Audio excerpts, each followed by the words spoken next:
sa amin kung saan nila dadalhin si Tatay Digong. Pribadong eroplano ang ginamit, hindi namin alam ang flight details kung saan pupunta.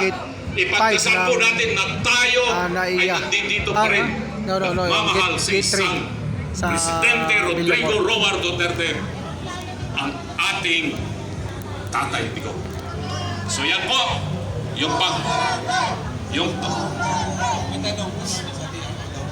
yes, hanggang ngayon ay hayaan natin ang ating mga maestrado sa Korte Suprema.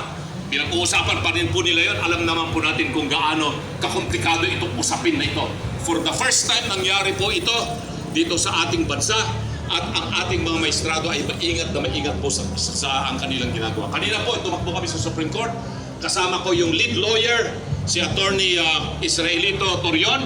Siya ang nagsabi sa akin, sabi niya, Panyero, samahan mo ko kasi baka makuha natin yung TRO ngayong gabi. So nagpunta kami sa Supreme Court, pero dinatnan namin doon ay kasalukuyan pa rin sila na nag-uusap-usap. So hayaan natin sila, ano man ang maging desisyon ng ating mahal na Korte Suprema, respetuhin po natin yon.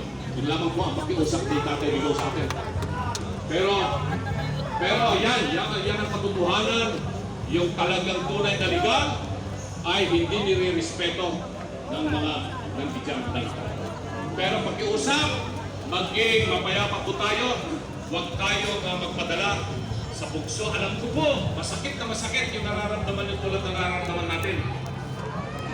Talaga po.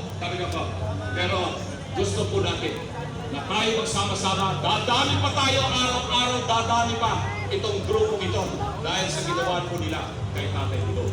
Alam ko po sa probinsya ngayon, lahat ng mga tumatawag